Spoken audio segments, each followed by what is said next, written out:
It's time for this week's episode of Brandon Sports Talk, featuring in-depth interviews from those who are trending in the world of athletics.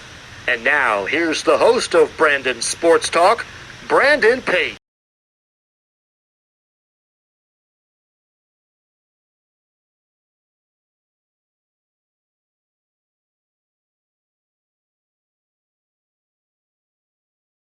Welcome back to Brandon Sports Talk. In today's episode, I had the privilege to interview the Connecticut College Camels head water polo coach, Coach Matt Anderson. How are you doing today? I'm doing fine, East Coast time, so 10 a.m. It's not like I'm West Coast and I had to wake up early, so I'm doing well. That's good. Can you talk about how you knew that you wanted to become a head water polo coach? That is a interesting, question. That as a kid, I was always into who the coaches of the other teams were. Tom Landry from the Cowboys, Pat Riley from the Lakers. I could always identify who the head coaches were, and it honestly was, my senior year at San Jose State.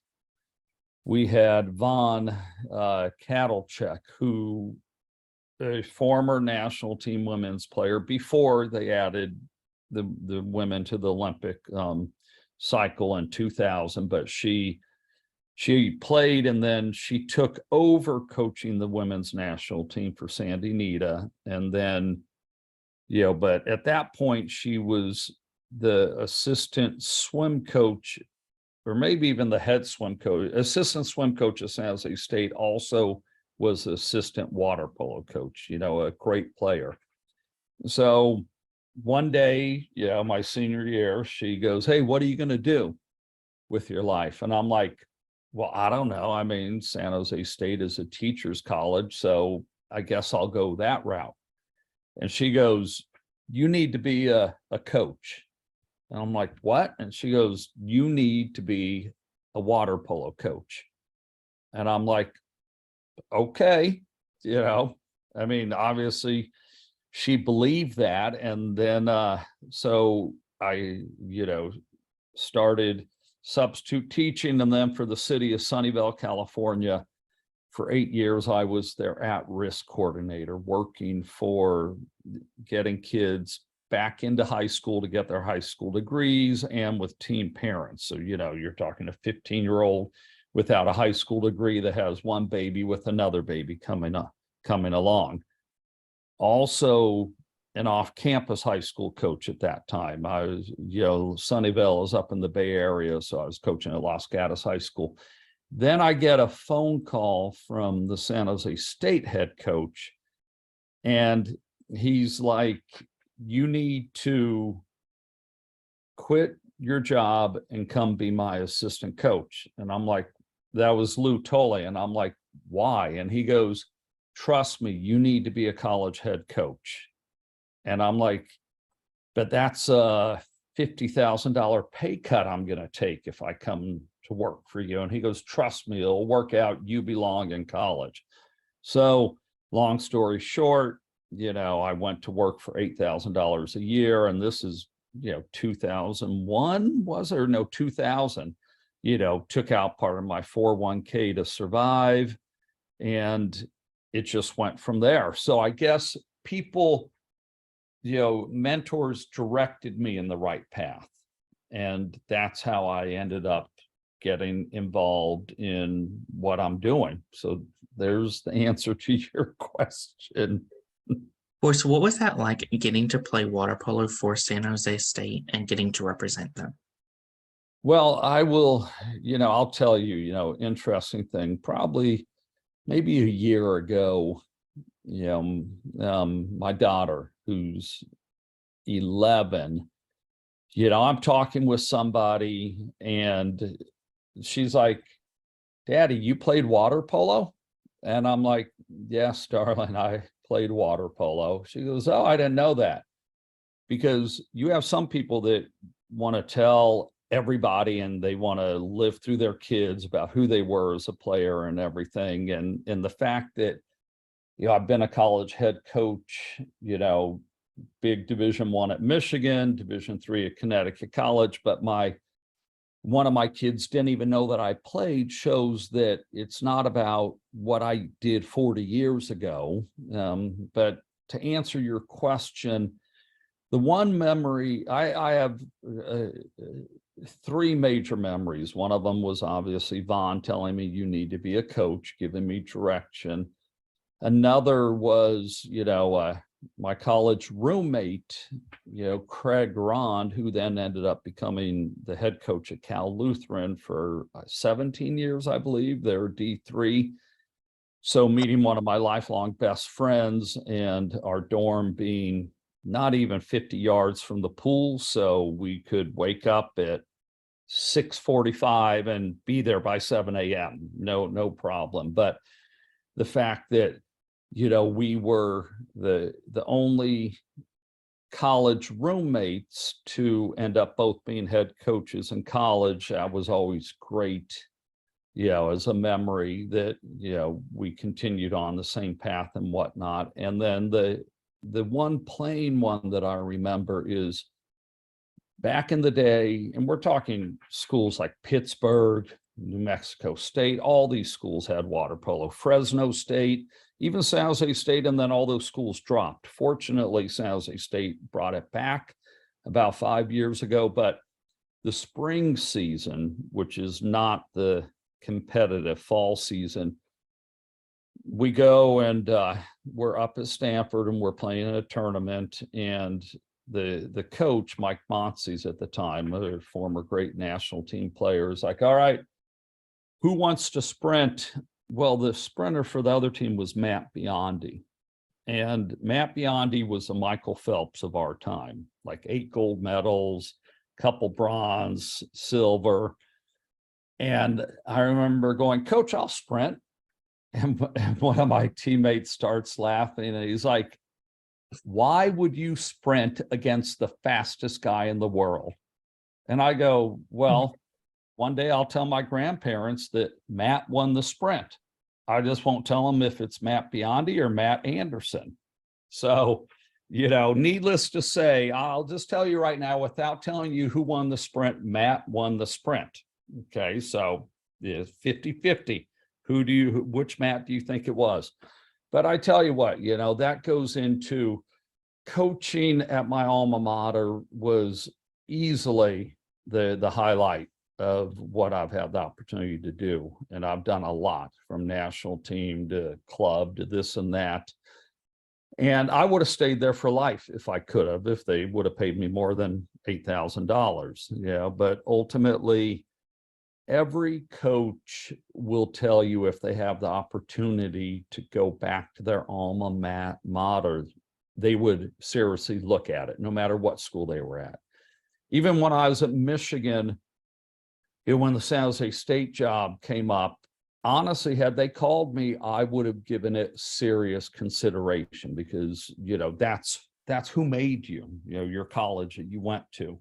So I still silently cheer for San Jose State in any game that they're in, because, I represent that school. I represent having a chance to play water polo there. And when I was there, we built that pool, meaning the student fees.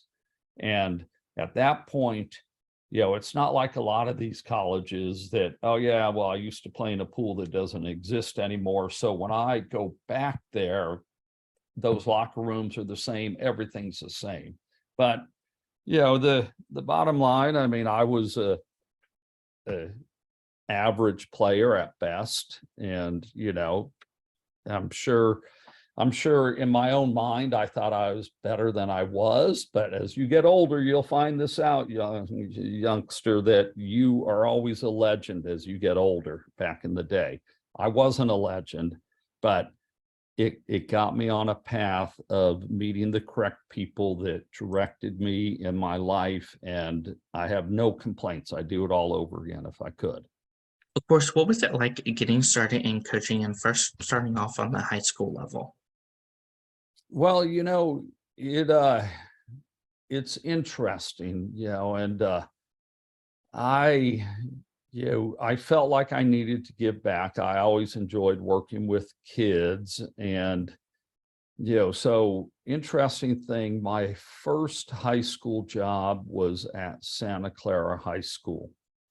Now, Santa Clara High School is where Mark Spitz went. If you remember Mark Spitz from the 70s, he was the Michael Phelps. He was for 10 years the fastest man in the world, and would also do Marlboro cigarette commercials and everything. And and then and George Hine was the head swim coach, which then became one of the swimming and water polo brands. But I remember even there, wow, I'm in the same pool, in the same locker room that the world's fastest man went to high school here, and then the fact, that I got to compete against Matt Biondi. And then when I was at Michigan for 4 years, I saw Michael Phelps every day on the pool deck. I've been fortunate enough to cross paths directly or indirectly with some of the greatest aquatic players in the history. And when I was at San Jose State, Pablo Morales, another multi-Olympic medal winning person, was the head coach of women's swimming. So coaching high school was a blast. 1990, I had a co-ed team, and then when I ended up going back up to Los Gatos, back up to the Bay Area after a couple of years, and I was at Los Gatos and coaching the men for 3 years. And in 95, I started the women's program. So I've been coaching women's water polo since 95, but since 1990 when I had a co-ed team. Before that, high school women's water polo. I did that for 2 years, and then they separated the seasons. And so part of with my work and everything, I stayed with the men. And ultimately, I would have still been working for the city of Sunnyvale, still coaching high school water polo, if I hadn't gotten that phone call one day telling me to throw it all away and come be a college coach. How was your experience like getting to go coach for the U.S. national team?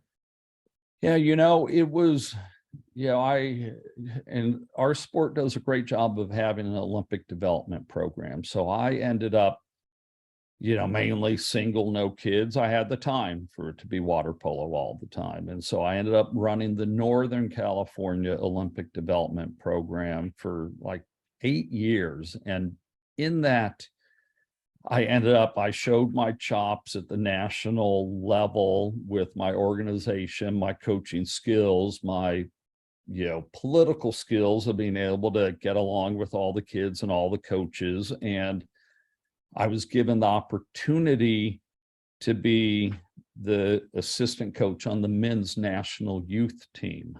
And even when I went into purely just coaching college women, they kept me on the men's national youth team, because what you find out, Brandon, when you go to these things, Joe Schmo or Sally Schmo from wherever will come up and tell you that their player is the greatest player that's ever played the game. And part of why they wanted to keep me in the program is because at that point I wasn't coaching men anymore. And I would say they have 72 hours. If they don't show me, they're not on the team. Where you run into the thing where people are like, yeah, that person had a crappy tryout, but I know that person, I coach him, so I'm going to take him, which I think is completely unfair, because if we want to win Olympic medals, they need to be ready to show up and compete when pressure is on. And so over the 4-day weekend, if they didn't show up and compete, we didn't take them for the team. It's like, I don't care what they did in their high school, they had a chance to go up against their peers, and they were down here at the bottom of the totem pole. So, and then I did that for 10 years, and that took me, we're talking Yugoslavia, we're talking Greece, we're talking Serbia, Montenegro, Mexico, Canada, you name it, the amount of China. Well, China came at the next step, but the amount of places I've seen in this world because of water polo, and the amount of national and Olympic team players I've had a chance to coach. And then when I decided, okay, I'm going to kind of slowly get out of it, at that point, Guy Baker and Adam Kikorian asked me to take over the World University Games team, which at that point, so I was the head coach of the women's national B team. Now, I knew Adam from my roommate in Los Gatos. He coached a rival high school.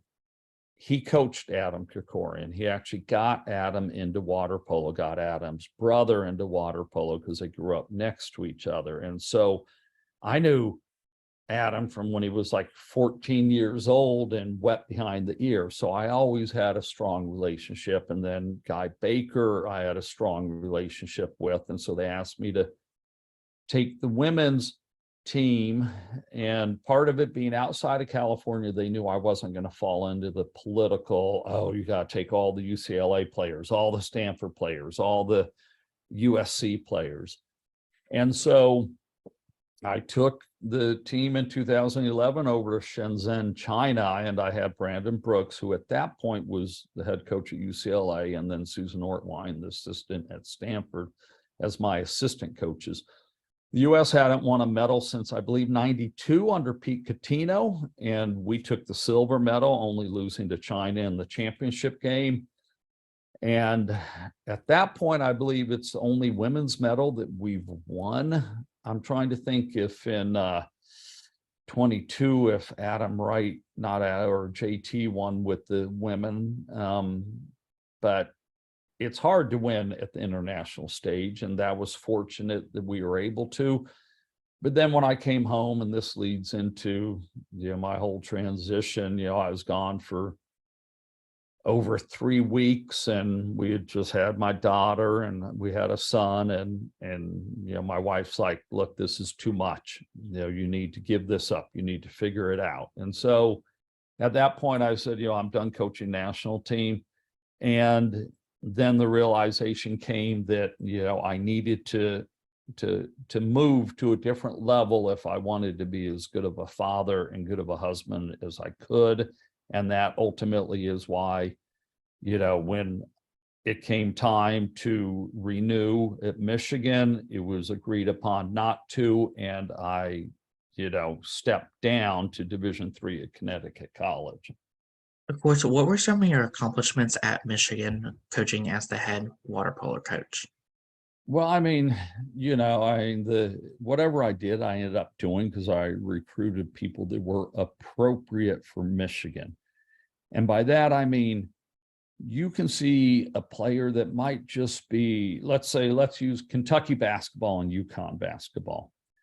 Kentucky basketball, they always go after the number 1 recruit in the nation, number 2 recruit in the nation, and ultimately, at least the last 10 years, it hasn't panned out. Then you have UConn basketball, where they go after the people that are appropriate for UConn and are appropriate for that coach's style. And lo and behold, without a top 25 recruiting class since he's been there, Dan Hurley wins the national championship. So at Michigan, I looked to recruit people that were appropriate for Michigan. I mean, we won 10 division titles in a row, the most, titles in a row of any team on the East Coast. At that point, Maryland had a strong program. Indiana had a strong program within the conference. Hartwick had a strong program. And so it was a lot deeper than it is now. But, I guess on paper, twice I defeated the number 3 team. When I left Michigan, I had the 3rd most career wins of any team of any coach at the college level. But the important thing is my graduation rate was almost 100%. The APR, the experience is, taking the team to Hawaii, taking the team to Canada for training with their national program, various things like that. I got the Michigan brand out there, and we consistently stayed in the top 10. At that point, I also realized I wasn't going to win a national championship. Not that I did not want to. And a new AD came in that demanded national championships, didn't care about how we did within the Big Ten or non-conference. And I mean, if you look at the history of women's water polo, there have been 3 teams that have won the national championship: UCLA, USC, Stanford. Everybody says the Big Four. You can say Cal, but LMU has as many appearances in the national championship as Cal, and that's only 1. So it hasn't changed. I was at Michigan at a point when Adam Krikorian was a head coach at UCLA, and he won, was it 7 in a row, maybe 8 in a row. And that happened to be, and 4 of those times we faced them in the final 8. Well, and then they winning the national championship. So it is what it is. And it hasn't changed since 2014 right now. Only USC and Stanford have won the national championship. And you can even go on the men's side. It really is only the big 3. It may change now that Stanford has a new coach, but you have Cal, USC, UCLA in the last 24 years have won 22 of the 24 national championships. And that is, so for a team from the Midwest or the East to go and think like Princeton, outstanding team, they end up defeating Cal in the first round of women's, but then that means that you got to come back the next day and beat USC. And if you're fortunate, you got to come back less than 24 hours and beat Stanford, who have multiple Olympic players on their team. So ultimately, I believe a East or Midwest team can make the Final Four, which, is only been done twice on the women's side, 3 times in 24 years, and once, maybe twice. Actually, it hasn't happened on the men's side since just once, I believe, since they expanded the tournament. But to think that an East or Midwest team is going to roll through Cal, USC, Stanford, UCLA, 3 of those 4 in 3 days, not really feasible. But that doesn't mean coaches won't stop trying. But at that point, Michigan is everything that you hear. It's everything that you want to hate about it. It's everything. I mean, their ego is bigger than any other school. And so their fans are 100% in love with that school. I was. And if you weren't, then you hated them with 100% heart, like Ohio State. And I mean, my mother and sister are Michigan State grads and all. And, so when I took the Michigan job, that was a little bit tough on them, but it is what it is. And so I mean, in a roundabout way, I accomplished a lot at Michigan, and I'm proud of that. I mean, they're on their second coach in the last 8 years since I've left there. And so I don't know if anybody will reach the longevity I was at Michigan for, but at that point in my life and career, it was the right school. But now the correct school is being at Division III at Connecticut College. Of course, what was that like coming to Connecticut College to become the head water polo coach? I had no idea where it was. To be honest with you. And, again, at that point, I had put the feeler out to a few, I was the chair of the women's national champion, the chair of the women's championship committee for women's water polo. So within the NCAA, I met a lot of people. I was also the chair of the NCAA rules committee. And so when we put the 25-meter rule in, when we went to 8 minutes, when we put blocking the ball out of bounds goes to the defense, is some of those major rules. Well, I had met a lot of people. So I put the filler out to 1 or 2 people, and I put one out to an AD on the East Coast and said, look, I'm looking within the next 2 years, I'm going to be leaving Michigan. I need to dummy down for my personal health, and professionally I've accomplished more than 99% of the people in the game, so I don't need to accomplish more. And he's like, all right, I'll keep my ears open.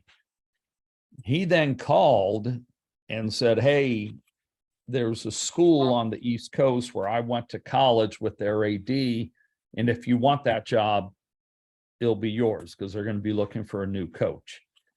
And so at that point, when I resigned from Michigan, I knew I had another job, and at that point, I'm like, yeah, I'll come out for an interview. What airport should I fly into? Because I didn't know.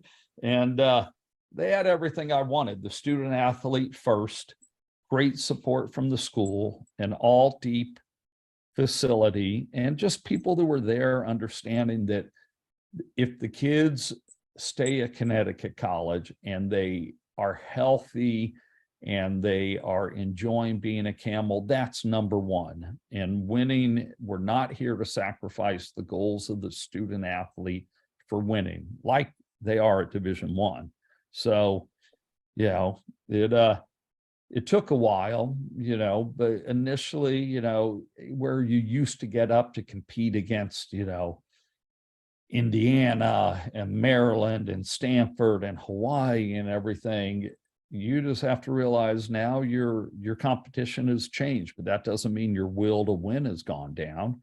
I mean, it's, when you're 8 years old, you want to win your little league game. When you're 15 years old, you want to win your high school game. And that's ultimately the mentality that I adjusted to, that, look, we may be playing colleges that 95% of the people in the nation don't know exist, but my competition to beat them is just as high as it was when I was on ESPN playing Stanford or USC. Of course, in 2020, what was that like getting to take that team to the conference championship? Well, so since, you always have a pecking order within a conference, whether it's ACC, Big Ten, whatever, for different sports. Connecticut College is one of the best liberal arts academically, and financially, it's at a level that most schools aren't at as well in terms of the cost to go here, even though we give financial aid out. So in the time, only 2 teams have won a championship on the women's side at Connecticut College. Women's soccer in 2014. Women's water polo has done it 4 times within the D3 East CWPA championships. Twice before I got here and twice since I've been here. And then we've had a few more, conference championships. Like this year, we won our side of the conference, could have been 2020. I couldn't even tell you how many games I've won over the last 8 years, because it doesn't matter to me at Division III. I mean, the fact that we've been able to accomplish still winning at a school, we clearly have the most hardware of any women's team at Connecticut College. And, the goal ultimately is to, now that USA Water Polo is sponsoring the national championship, is to not only win our region like we did this year, but then advance to the national championship game and ultimately play at Claremont McKenna or a Pomona Pitts or someone like that. So it's been good. It's interesting because the fanfare, I have 10 championship rings from Michigan. You walk on the football field before the game after you win a championship and everything. And, then they host dinners and lunches and whatnot. At Connecticut College, it was like, hey, congratulations, boom. And then the next day, it's like people forgot that you won the championship the weekend before. That's just the mentality of the student athlete comes first here. Of course, what does a typical game day look like for water polo as a head coach versus for your players? That a lot of our games are on the road. So, when we have it at home, water polo is a simple game to prepare for. Meaning, you set the pool up, which you have to do for practice anyway, so it's not that different. And then you have people that run the table. And the security is, very limited because we don't get 1,000 people. We don't get 500 like basketball and whatnot. But, the routine's the same. I mean, the kids are going to school all day. if it's at home, and then they get done with school and then they roll down to the pool for the game. You prepare for the team. You don't have as much video work as you did at Division I. You know, a lot of games aren't even videoed at D3, and if they are, you don't have access. At D1, you have to exchange tapes and everything. At D3, you don't have to do that. You know, so you just anticipate who's going to come in the right frame of mind. You know, who has a tough chem test tomorrow. They might not all be there. Did they eat correctly? So you're thinking that, and you spend the pregame analyzing the kids, where they are mentally and physically. Is their shoulder still bothering them and things like that? They don't know that you're doing this, but that's ultimately what you're doing as a coach. And then you're looking at who the referees are, and that has a say in how you're going to do your rotation and what you need to be ready for when which they tell you they won't, when they miss another call and you now have to go to your bench early and things like that. You know, as a player, I'm sure they get antsy and excited and everything, you know, knowing that, hey, so-and-so, my friend, is on that team, and so-and-so is going to come watch me. When we're on the road, it's just, okay, it's more like, great, we don't have to sit in the hotel. We get to go and we get to hang out and play a game and then go eat something. I mean, ultimately, that's what the athletes care about, is after the game, what are we doing? What are we eating? Things like that. Can you talk about, of course, the culture that you've built for Connecticut College water polo? You know, it's funny because I have multiple players that are coaching high school and college around the nation and all. And I remember when I first came into Michigan, and a couple players always bring this up, and they still have the shirt. I made up a shirt that said, go to class, work hard, be on time. Those are my 3 rules, you know, and if you don't do one of those 3, you're going to hear about it. And I check to make sure they're going to class, because ultimately that's why they are there. And so, I mean, so in that sense, the culture, you know, would be, you do that, you stay focused, you stay disciplined. You know, we always are chasing perfection while we are hoping to get to our expectations, which is never perfection, but it's, you set a bar for it. At Division III, it's the same thing. I know they're going to class because that's why they're here. They need to work hard, and they need to love the game, would be my 3rd one, meaning they need to have water polo as an outlet that they are using to enjoy the great sport. Now, 20 years ago, that wasn't the case. When I was at Michigan, it's like, look, I'm paying for your education, whether you're enjoying the game or not. This is what we need to do so we can continue to maintain our high standards. Division III, the right concept is, you may not have had the best practice, but I don't want you to go home believing that it's going to affect academic or social or things like that, or you have to worry about next day. Just come back next day ready to go. So the culture is, if you're not a good teammate, you're going to have trouble, you know, being on the team. That's number 1. And number 2 is, you just have to love the game and play the game correctly and play the game well. And, you know, me as a coach, I don't get into issues with the referees. My players don't yell at referees and other players like you see on other teams, because they understand, you know, you're representing a lot of things, but more importantly, you are here to play the game, and whatever else happens, who cares? Just focus on having fun, and that will lead to the victories, which we've been fortunate enough to do, you know, for most years. Who are some of the teams that you face each week in your conference? Well, you know, I coach the men and the women. So the men, we made a switch. We were in the Midwest. We were with Penn State Barron, and we were with Mercyhurst and teams like that, and we did very well within that conference. And then I went to the AD and I said, look, they're struggling. They're academically 12-hour bus rides. We've got to do something. And so we decided to join a Division I conference with Harvard and Princeton and Brown. MIT's in there. And so that's our competition. So, we know it is what it is. I mean, the Harvard coach, Teddy Minnis, and I, 30 years ago, we ran a club together back in NorCal. I mean, we've been boys for the last 30 years. And so when we play, it's a lot of fun. We know we're not going to beat Harvard, but we're going to show up and we're going to compete against them because it's the same level that my players are going to compete against them in the professional world. So they might as well compete against them in the athletic world. But automatically we're 0-10 to start the season because all the D1 teams that we play.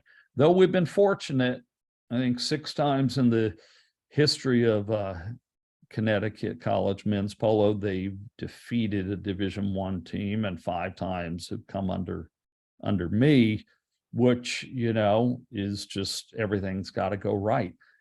And so we play Iona.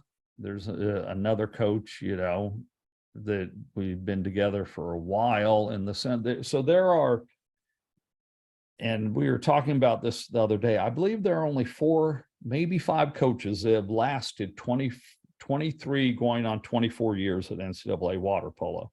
You have Brian Kelly, who went from player to being a head coach immediately at Iona, where he played. Then you have John Tanner at Stanford. You have Susan Ortwine, his assistant. And then you have myself. I've been, a head coach or assistant for 2 years and a head coach since then. And you have Barry King, who, is now at George Washington. So other than that, every school has changed coaches multiple times. So, we're the grandfather of the coaches per se. We all look at Brian Kelly and say he's the true grandfather because he went to the same school and got a job at 22 as a head coach. But needless to say, that's our guy schedule. The women's side is set up pretty well.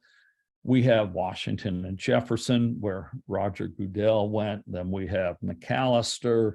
Then we have Augustana in Illinois, Austin in Texas. We have Carthage in Milwaukee. We have Utica and Albany. I'm painting the picture of how none of these schools are close. I mean, our closest competition is 300 miles away on the women's side, though Wheaton College is coming in next year, and they're fortunately a 2-hour drive. So that will be nice. So, just schools that you probably haven't heard of. Well, you probably have because you cover so much. I mean, you interview people from Sioux City. So I know that if you cover North Dakota, South Dakota, I know you know more schools than I do. So with that being said, water polo is geographically a very challenging sport outside of California. Of course, what is that like getting to compete against those teams like Princeton, Yale, Harvard? It's amazing. I mean, you just understand the history, and as you get older, you appreciate history more, and the people that came before you. I mean, we just had another slew of rule changes that up into 2020, I then became the chair of the men's committee and the chair of the rules again. So I've put in, my time at running the water polo within the NCAA in terms of championships and rules and everything. And not many people have done that. And so historically, I've been fortunate, along with a handful of other coaches, to leave my mark. The key is also getting out at the right time. I appreciate the history of Princeton, history of Harvard, of UCLA, of Cal, which I still think Cal's a godfather of water polo. The people that have run through that school, coaching wise, are just amazing. But ultimately, there comes a point, like Krzyzewski, he realized, you're from Carolina. Look, there comes a point you need to get out of the game and let the young people take over. And, I'm now in my mid 50s, I'm entering that. I look and I see people in their 70s and 80s still wanting to be involved. And it's like, look, we're not saying you can't, but ultimately for the sport to survive, hand it over to the younger players. So, it's, I've seen a lot, I know a lot, and now I'm in an area that, I just show up and coach, and it's enjoyable. Kind of like when I first started in 1990 coaching high school. It's like, I don't have, I don't have the pressure that the USC coach has or the Stanford coach. I just get to show up and coach the kids. And now that I'm at an age where retirement is at the end of the tunnel, I appreciate it a lot more. It's almost like I've come full circle. Of course, what does that recruitment process look like for those prospective student athletes looking to play collegiate water polo? Well, it's different. And at a lot of D1s, you don't even ask the kids academically where they're at. If they can play, they're coming to your school. Now, I had a level at Michigan that was higher than what the school required. I remember, my admin said one day, you can recruit that kid. And I go, nope, they're not at a level academically I want to have to worry about whether they're going to show up and go to class and everything. So I had a standard higher than what the department had. That doesn't mean that every school goes that way. So Division I, obviously Princeton, Harvard, Stanford, you have a level you have to uphold. A lot of D1s, you can be a 2.2. They're going to get you in because you're a heck of a player. Division III, it's not that case at some of the higher end schools. So Connecticut College, MIT, Macalester, Johns Hopkins, you have to be at a certain level academically or we cannot recruit you. So, when a kid is looking at a Division III, you have to understand it is for academics, number one.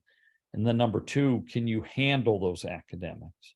And then number three, financially, can you afford the school? And then number four, where does water polo fit? Where Division I, when you're on the national youth team, you have every school from San Jose State to Bucknell to UCLA to Fresno State, you name it, wanting you. Water polo can be high on that list. And then you figure out what you're going to do once you get there. Not that every kid does that, but at Division II, there are monies and the opportunity to play a little bit higher level. But the nice thing about Division III is it's not about the name, image, and likeness. We don't offer scholarships. It's purely, is it the correct school and is water polo going to benefit you? So you have to reach far and wide. You just cannot say, I only want to be in this 30-mile radius. That would be hard to do. And my women's team this year, we had an outstanding year winning the East region. 7 of the 8 girls I played were freshmen, and they're from Hawaii, they're from Connecticut, they're from California. Wide-reaching area is what I did. Where you go to the roster of a lot of SoCal schools, all their players are from SoCal.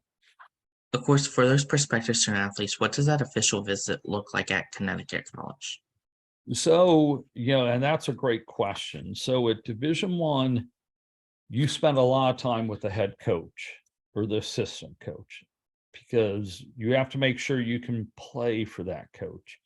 Division III, it's about spending time with the team and the school because you know who the head coach is. The kids will tell you who the head coach is. So I meet with the kids, I meet with their parents, they come back, they watch a practice. But other than that, we're not allowed to take them off campus to Chris's steakhouse like you can if you're at Michigan or USC. So we do everything on campus and they hang out with the kids because ultimately Division III is about them wanting to come to practice every day and you wanting to come to practice every day because ultimately the wins are nice, but if the team is not winning as a team every day in practice, then you're not going to be putting that much effort into it. And so, A lot of kids show up, take a tour, they meet with me, and then the rest of their interaction is with the academic side to make sure it works out. Of course, as a head coach, was it like getting to see those people put on that camel water polo cap? Well, they get excited when you throw out the first team gear is like, Christmas, at any college, they get the gear. Now they've separated from the muggles on campus, now, hey, look, I'm an athlete, and they get excited. But now they also know they have a higher sense of responsibility. So it's fun to watch. Even the seniors get excited on gear day and everything like that. And then when they do the team cheer and the traditions and everything that are set up like that. So it is something that they carry with themselves, not only present, but they're going to carry with themselves in the future. What are some of your future plans for the Connecticut College water polo program? Well, we've been fortunate. Again, I mentioned the support we've had. I've taken the men to Italy, taken the women to Spain, and then COVID hit, which put a glitch in that. Most D1s haven't been able to do that, and almost all the D3s haven't been able to do that. We've been fortunate. The plan is, provided everything goes correctly this summer, I'll take the men to Germany, meaning not today, this summer, but in a year. And then after that, it's a matter the following summer where I'm going to take the women. So we have an educator go. So it's truly an educational trip. And then, like when we were in Italy, we play Serie B teams. They have an A, a B, a C level. We would play Serie B teams. And so you get water polo, but it's there because of the educational. So, our plan is to continue international trips. Our plan is to continue to recruit nationwide to expand the camel footprint, so to speak. And, I've said it, our goal is to continue to win.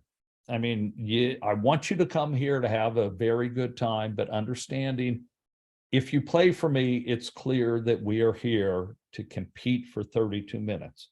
Once the game's over, whatever, let's go to Dairy Queen. Doesn't bother me. But for 32 minutes, you're focused. And if you're having fun and you're focused, you're going to win. And so ultimately, but then we leave it on the pool deck. Not even this, the big thing nowadays is, 24 hours. No, I don't even want the kids to think about it for 24 hours. Game's over. Don't worry about it. Win or lose, we move on and we do what we normally do, and so our goal is to continue to be competitive. Our goal is to hopefully get better on the men's side against all the Division I competition that we play. But ultimately, when we play our peers on the men's side, we go out and we compete and hopefully win. Of course, what advice would you give those freshmen entering their first year of collegiate water polo? I'm trying to think, even back in my day, if I remember my freshman year, watching how kids change over the course of their 4 years and what they think they know. The biggest thing is they got to understand what you did at high school, it's different at college. Bigger, faster, stronger. Game moves quicker. You got to be ready to be willing to adjust and change. And then you have to go through all the physical and the mental changes over 4 years. And so you watch how a kid came in as a 18-year-old, they write a letter to themselves, and then you give it to them when they graduate. They're going to be like, whoa, I was so off base as an 18-year-old. So that's the fun part is watching these young men become men and watching these young women become women. Of course, what advice would you give those collegiate seniors that are looking to go play for their national team? Well, that's, I've been fortunate, besides coaching when they made that level, but I had a gal that played, a young lady that played club for me that made the Olympic team, won a medal. And then I had another powerful woman that played collegiately for me that won 2 Olympic medals. but you have to understand you've got to do more. You've got to do more. You've got to be better. And every day, like the Kobe Bryant mentality, every day you've got to do more. And you're worried about how you do. You're not worried about who you're playing, because they don't affect you making any level. They don't affect you making the starting lineup. How you do affects you making the starting lineup, or affects you making the national team. You got to be willing to travel. You got to have the finances in that sense. You got to be willing to go up against all competition. I mean, it's a tedious road, but it starts when you're 15, 16, and you hope that one day it works out. Of course, what advice would you give those college athletes that are looking to get into college coaching after their collegiate career? That's a great question. I've been fortunate enough. I have the largest coaching tree in college water polo. I mean, I think it's 8 assistant coaches I've sent off to be head coaches. We're talking to Indiana, at UC Santa Barbara, at Wagner, at D2s, at D3s. It's about putting in the time, like I did. You might have to take a massive pay cut compared to your peers. You start out schlepping. You might have to have another part-time job and everything, like I did when I went to San Jose State. And then you get yourself with the right person that teaches you everything.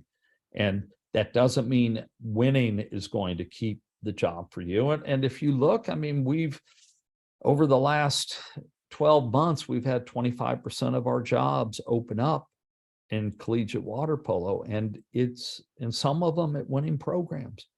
To be a college coach right now, if winning's number one on your list, you're not going to make it. You have to understand the person that you're coaching and who that person is and what they are going to become. And you have to be able to adjust to it. So college coaching is not a lot of fun in that sense, that you have all this paperwork. You're naturally going to put stress on it. It's very rewarding. The schedule is very good. Look, I'm talking to you on a Thursday morning in May. School's out. I don't have to go up to campus, if I don't need to. So we're not like my wife that has to get up and go to work every day. I mean, I'm fortunate in that sense. So be willing to put in a few years, and also understand that once you do it, I mean, when I see my friends and they're complaining or they've had a tough day at work, I keep my mouth quiet, because it's like, I don't really have a job. I mean, I do, in the sense I have a huge impact on on the youth of today and what they are going to do and who they become. But ultimately, I mean, I can wear shorts and flip-flops to work if I want. I mean, I get to coach a sport. It's not like I'm going to the bank every day looking at the markets. I'm not going to the hospital wondering if my patient's going to survive or not. So in that sense, it truly is a wonderful job.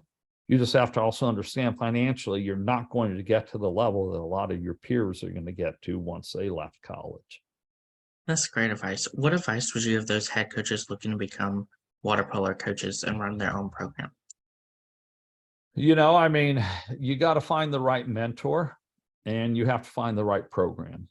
Meaning, if you don't want to be like 3 of the schools in Erie, Pennsylvania are looking for a head coach right now. Well, if you come from the middle of, let's say, San Francisco, you may not want to live in Erie.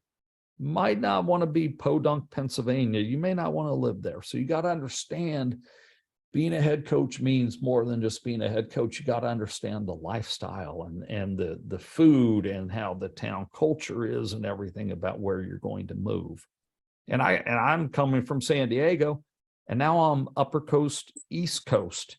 I didn't even know the 6 states of New England until I moved here. I mean, I'm sure I learned it in high school and college, but I didn't remember it. But now I understand why it's the New England Patriots, because all the states it covers. And so you just have to be willing to understand, if you grew up in North Carolina, that doesn't mean you're going to become a head coach in North Carolina. You might have to go to Illinois. You might have to go to Arizona. You have to be willing to explore the world and expand what you see. And, fortunately, we have coaches that have done that. But then we also have coaches who would have been great that never wanted to leave because they didn't want to leave what they had built, where they had built it. That's great advice. Where can my listeners find the Connecticut College water polo program at on social media? Say that again? Where can my listeners find the program at on social media? That's you interviewed Hannah, and that's what my assistant coaches are for. Social media, shoot, I have trouble even understanding TikTok and Reels or whatever, but you have our Instagram is at ConnColl, CONNCOLL water polo. And then we have our Twitter right now, which I know is not used as much for various reasons, but our Instagram is what we really do, ConnColl water polo. And my assistant Hannah Ellett has done a tremendous job with our social media, and that's a great point, Brandon, because you bring up best way to find out about a program in a college, go to their Instagram page.